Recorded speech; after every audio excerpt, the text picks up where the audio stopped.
శాంతి.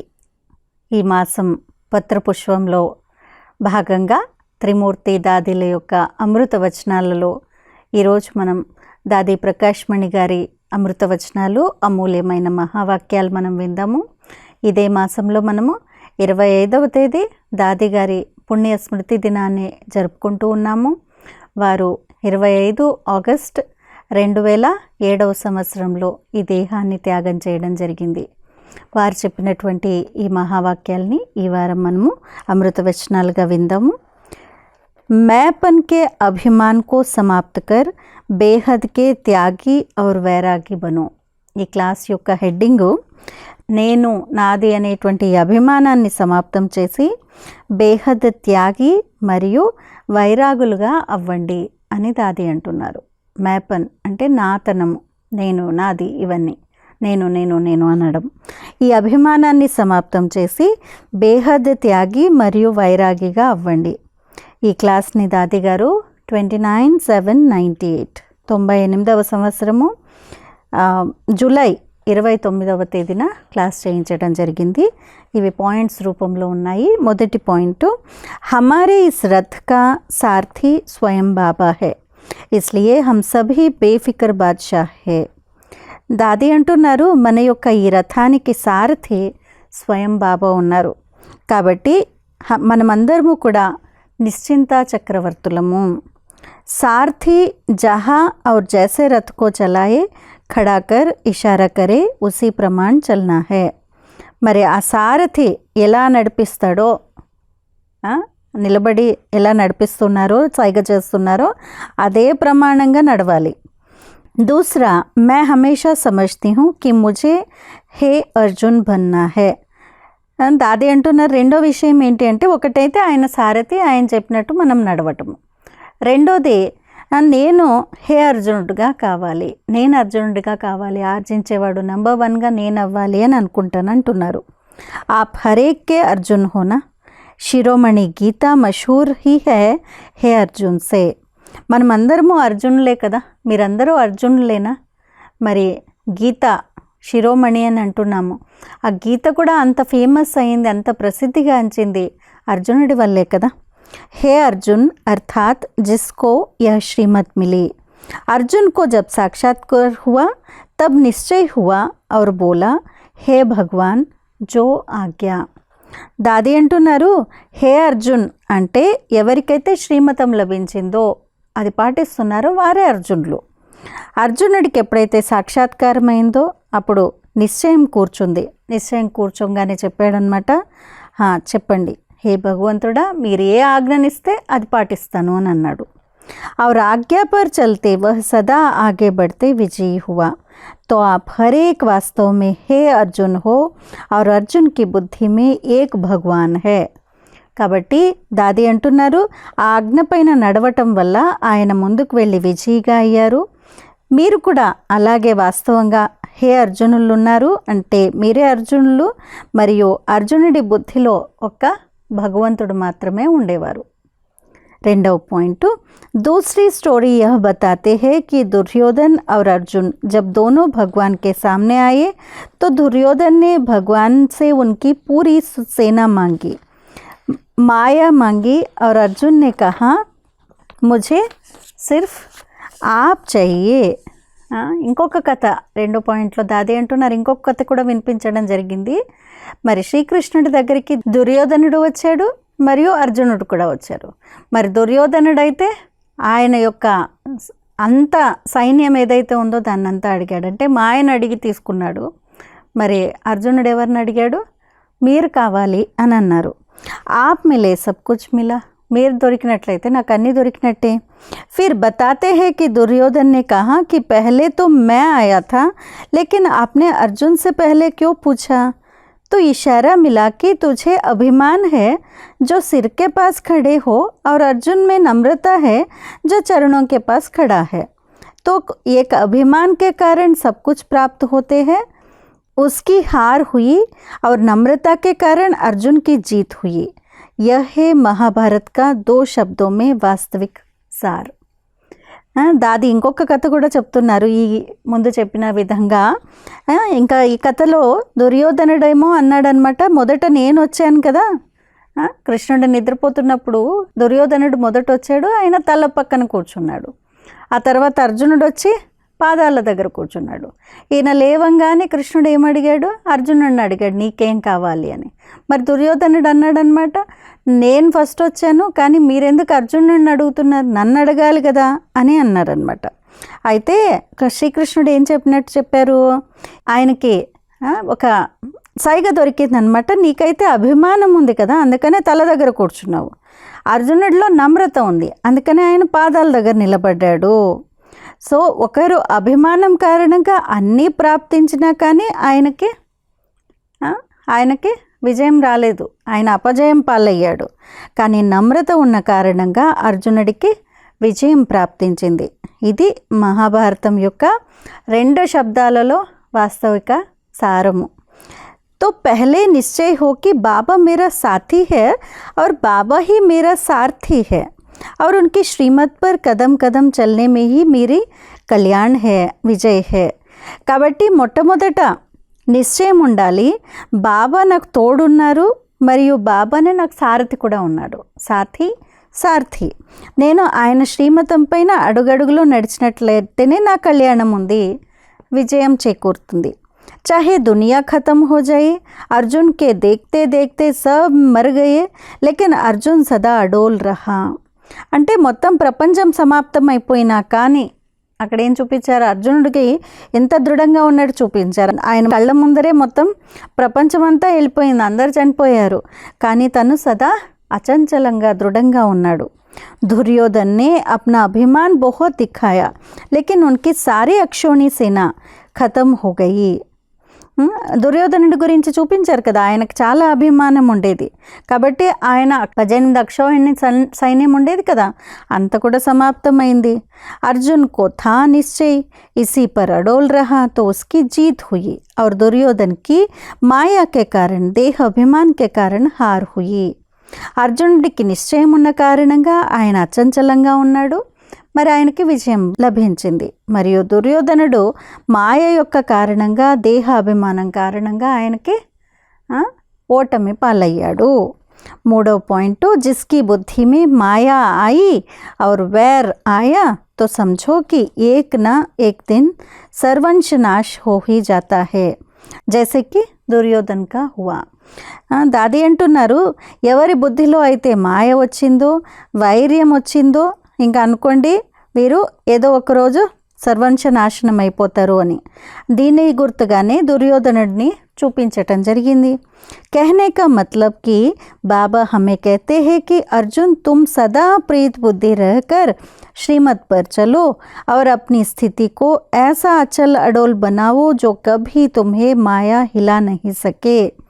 మరి చెప్పే తాత్పర్యం ఏంటి అంటే, హే అర్జున నీవు సదా ప్రీతి బుద్ధిని ఉంచుకొని శ్రీమతం పైన నడువు మరియు మీ యొక్క స్థితిని ఇంత అచంచలంగా స్థిరంగా తయారు చేసుకో, మాయ ఎప్పుడూ నిన్ను కదల్చుకున్నంత విధంగా అంత అచంచలంగా దృఢంగా చేసుకుని స్థితిని. అభి యహ వాక్య హై హి అప్నే దేహ అభిమాన్ కో తోడ్నే కా. ఇవన్నీ ఏవైతే చెప్పారో అర్జునుడికి భగవద్గీతలో కానీ మహాభారతంలో కానీ ఇవన్నీ దేహాభిమానాన్ని తొలచడానికి చెప్పినటువంటివి. इस देहाभिमान के नशे के कारण ही आपस में विरोध होता, इसलिए बाबा कहते कि कभी भी अपना नशा नहीं दिखाओ. ఈ దేహాభిమానం యొక్క నశ కారణంగానే పరస్పరంలో విరోధాలు వస్తాయి. కాబట్టి బాబా ఏమంటారు, ఎప్పుడు మీ అహంకారాన్ని చూపించకండి. नशा विरोध पैदा करता, एकता को तोड़ देता और अपनी स्थिति में नीचे गिराता है, क्योंकि उल्टे नशे वालों की बुद्धि में रहता कि मैं. अभी इस मैं अर्थात अहम को त्याग करो, यही बहुत बड़ा त्याग है.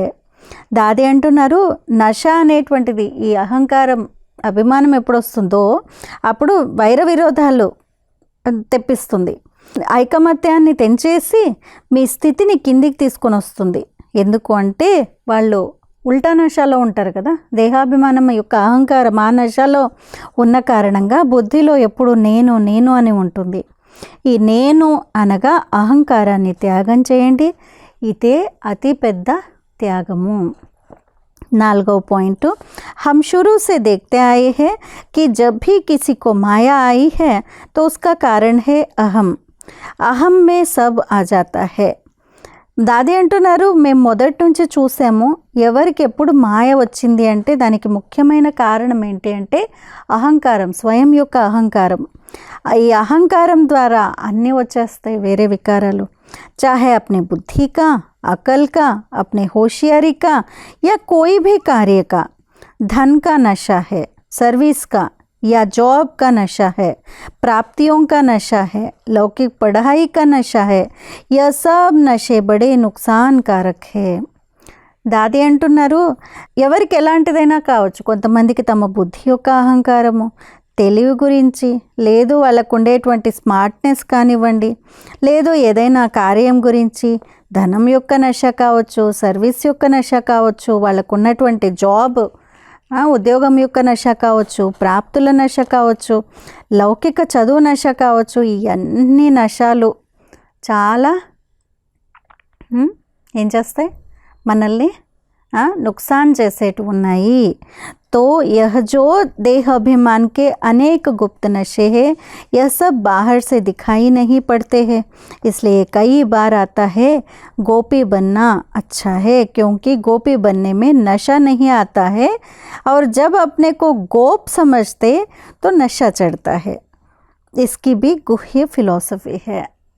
దాది ఎంత డీప్గా చెప్తున్నారు చూడండి. దాది అంటున్నారు, ఇది ఏదైతే దేహాభిమానము అనేకమైనటువంటి గుప్త నశాలని తీసుకొని వస్తుంది. ఇవన్నీ బయట నుంచి చూడటానికి కనిపించాయి. కాబట్టి చాలాసార్లు దాది అంటుంటారు, గోపి బన్నా అచ్చా హే. గోపులు అంటే అన్నయ్యలను అంటారు, గోపి అని అంటే అక్కయ్యలను అంటారు. సో గోపీలుగా అవ్వడం చాలా మంచిది. ఎందుకంటే గోపిగా అవ్వడంలో నశ రాదు, అహంకారం రాదు. ఎప్పుడైతే స్వయాన్ని గోప్ అన్నయ్యలాగా భావిస్తారో అప్పుడు నశ వస్తుంది.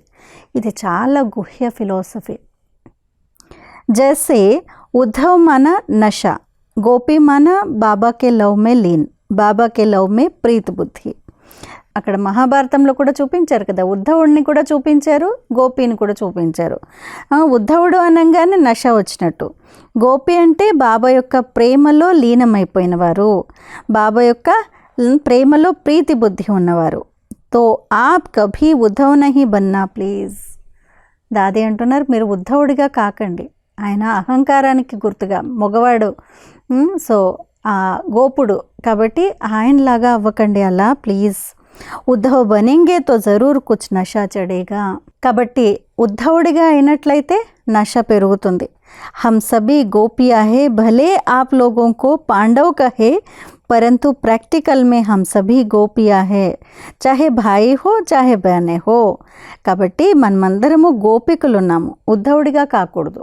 భలే మీరు కొంతమంది పాండవులు అయి ఉండొచ్చు, కానీ ప్రాక్టికల్లో అందరూ గోపీలుగా ఉండాలి, అన్నయ్యలు కానీ అక్కయ్యలు కానీ అందరూ. गोपी बनने में बहुत आनंद है, उद्धव बनेंगे तो आनंद नहीं ले पाएंगे. हमें बाबा के सामने ना उद्धव बनना है ना నషా దిఖానా హే. దాది అంటున్నారు, గోపీలుగా అవ్వటంలో చాలా ఆనందం ఉంది, ఉద్ధవుడిగా అవ్వడంలో ఆనందం పొందలేరు. మనం బాబా ముందర ఉద్ధవుడిగా కాకూడదు, నషా కూడా చూపించకూడదు. ఈగో ఏదైతే అహంకారము, నష, అభిమానం ఏదైతే ఉందో అది ఉద్ధవుడి గురించి చెప్తూ అలా కాకండి అని అంటున్నారు. 5వ పాయింట్, కహా జాతా హే బడే సో బడే ఛోటే సుభాన్ అల్లా. బడోं को तो फिर भी फिक्रात होगी, छोटे बेफिक्र होते हैं. హిందీలో అంటారనమాట, పెద్దవాళ్ళు అయితే పెద్దవాళ్ళే కానీ చిన్నపిల్లలు భగవద్ స్వరూపాలు అని అంటాం కదా మనం తెలుగులో. బడేతో బడే ఛోటే సుభాన్ అల్లా అని అంటారు, భగవంతుడు సమానమైన వారు. పెద్దవాళ్ళకైతే కొంచెం చింత అయినా ఉంటుంది, కానీ చిన్నవాళ్ళు చాలా నిశ్చింతలు. हमें कभी किसी के प्रभाव में नहीं आना है, सबसे सूक्ष्म माया है प्रभाव. మనం ఎవ్వరి ప్రభావంలోనూ ఎప్పుడూ రాకూడదు. అన్నింటికంటే సూక్ష్మ మాయ ఏంటి అంటే ప్రభావితం అవ్వటము. ప్యారే భలే రహో పరంతు ఉతనా హీ న్యారే రహో. पहले न्यारा रहकर फिर प्यारे रहो. మీరు భలే ప్రియంగా అవ్వండి, కానీ అంతే అతీతంగా కూడా అవ్వాలి. కాబట్టి దాది అంటున్నారు, మొట్టమొదట అతీతంగా అవ్వండి, ఆ తర్వాత ప్రియంగా అవ్వండి. न्यारे होकर के प्यारे नहीं बनो, नहीं तो माया के प्यारे बन जाते, क्योंकि उस प्यार में न्यारेपन की शक्ति नहीं होती है.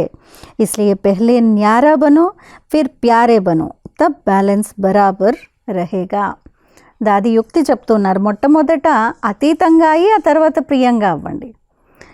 దాది అంటున్నారు, ఎప్పుడు మీరు ప్రియంగా అయిన తర్వాత అతీతంగా అవ్వడానికి ట్రై చేయకండి. ఎందుకంటే ఆ ప్రేమలో ఉన్న తర్వాత మళ్ళీ అతీతంగా అవ్వడానికి శక్తి లభించదు.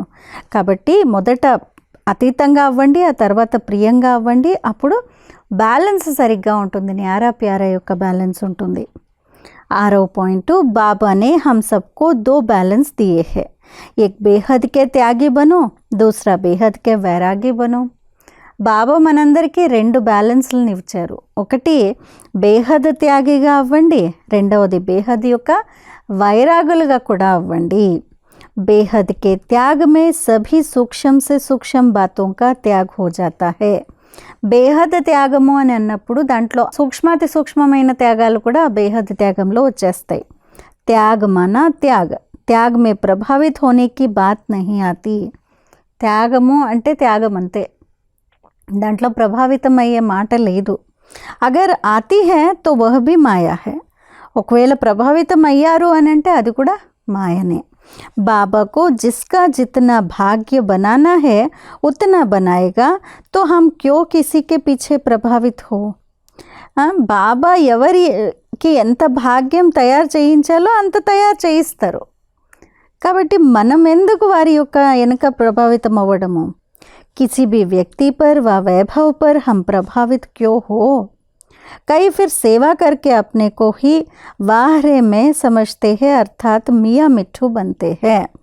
దాది అంటున్నారు, ఏ విషయంలో కూడా వ్యక్తి కానీ వైభవం కానీ ఎవరితోనూ ప్రభావితం అవ్వకండి.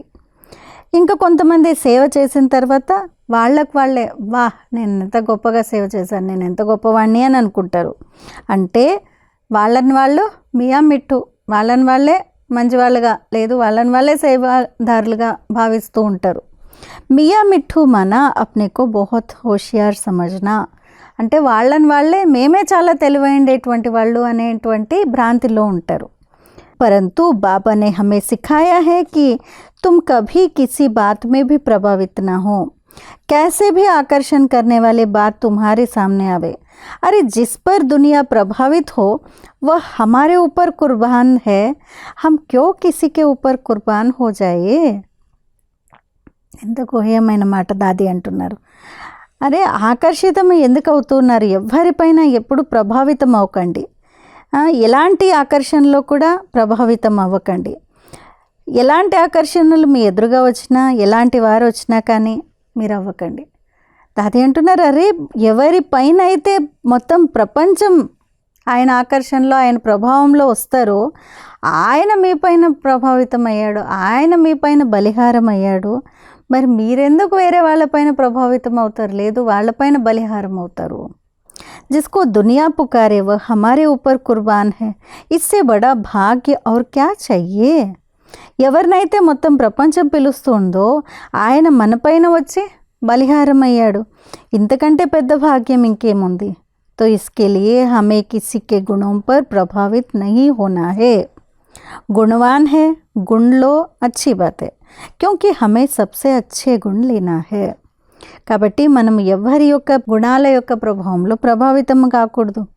గుణవంతులు ఉన్నారు, సరే గుణాలను తీసుకోండి, అది మంచి మాట, కానీ మనము అందరితో మంచి గుణాలని తీసుకోవాలి, కానీ ఎవరిపైన ప్రభావితం అవ్వకూడదు.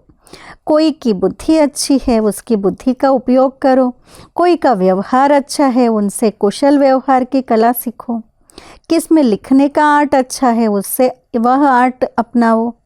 सीखना हमारा फ़र्ज होता है, परंतु उसी पर प्रभावित होना यह श्रीमत नहीं है, यह है మాయా. దాది అంటున్నారు, ఒక్కొక్కళ్ళు ఒక్కొక్క గుణం ఉంటుంది. ఎవరిలో అయినా మంచి వ్యవహారం చేసే కళ ఉంటుంది, వాళ్ళతో మంచి వ్యవహారాన్ని నేర్చుకోండి. ఎవరి దగ్గరైనా బుద్ధి బాగా ఉంటుంది, వాళ్ళ యొక్క బుద్ధిని ఉపయోగించండి. ఎవరికైనా మంచిగా రాసేటువంటి కళ ఉంటుంది, వాళ్ళతో ఆ రాసేది నేర్చుకోండి. మనం నేర్చుకునేది మన కర్తవ్యము, కానీ వారిపైనే లేదు, దానిపైనే ప్రభావితం అవ్వడము ఇది శ్రీమతం కాదు, ఇది మాయ ఉంది. ఇక లాస్ట్ పాయింట్, 7వ పాయింట్, अच्छे का गुण भले गाओ, कोई गुण सीखना है वह भी सीखो, गुण चोर तो भले बनो परंतु किसी के गुणों के ऊपर न्योछावर नहीं हो जाओ. ఇంకా దాది అంటున్నారు, మంచి గుణాలు భలే తీసుకోండి, వాళ్ళ యొక్క గుణగానం చేయండి. ఎవరి గుణాలైనా నేర్చుకోవాలి, అది కూడా నేర్చుకోండి. గుణాలను దొంగలించే వారిగా తప్పకుండా అవ్వండి, కానీ ఎవరి గుణాలపైనైనా బలిహారం మాత్రము अव्वकंडी. यह है ज्ञान की गहराई, इसलिए हम आप सबको कहते, ना कभी नशा रखो, ना कभी अपना अभिमान रखो, ना कभी किसी पर प्रभावित हो, ना कभी किसी की आकर्षण में आओ. దాది మొత్తం సారం చెప్తున్నారు. మీరు జ్ఞానం యొక్క లోతుల్లో వెళ్ళండి. అందుకనే నేను ఎప్పుడూ అందరికీ చెప్తాను, ఎప్పుడూ నషలోకి రాకండి, ఎప్పుడు అభిమానాన్ని చూపించకండి, మీరెవరి ప్రభావంలోకి రాకండి, ఎవరి ఆకర్షణలోకి రాకండి. ఏమేమి చెప్పారు? నష చూపించకండి, అభిమానాన్ని ఉంచకండి, ప్రభావితం అవ్వకండి, ఆకర్షణలోకి రాకండి. ఏక్ బాబా సే సచ్చే దిల్ కి ప్రీత్ హో యహీ యాద్ కి యాత్ర హై. ఒక్క బాబాతో సత్యమైన హృదయం యొక్క ప్రేమ ఉండాలి, ఇదే योगम యొక్క యాత్ర. अगर किसी के भी नाम रूप से प्रीत हुई ही तो बाबा की याद में विघ्न ज़रूर पड़ेगा. ఒకవేళ ఎవరి నామరూపాలతో అయినా కానీ ప్రీతి అనేటువంటిది ఏర్పరిచారనుకోండి, బాబా యొక్క స్మృతిలో విఘ్నం తప్పకుండా పడుతుంది. కాబట్టి గుణాలను చూడండి, గుణాలను దొంగలించే వాళ్ళగా అవ్వండి, కానీ ఎవరి యొక్క గుణాలపైన లేదు వైభవాలు వ్యక్తులపైన ప్రభావితం అవ్వకండి, వారికి బలిహారం అవ్వకండి. ఒకవేళ అయితే బాబా యొక్క స్మృతిలో విఘ్నాలు పడతాయి. సో ఇది దాది గారి సూక్ష్మాతి సూక్ష్మమైన రహస్యయుక్తమైనటువంటి క్లాసు. ఈ క్లాస్ని పదే పదే విని ఇంకా మన లోపల ధారణల్లో దృఢత్వాన్ని తీసుకొని వస్తాము. అచ్చా, ఓం శాంతి.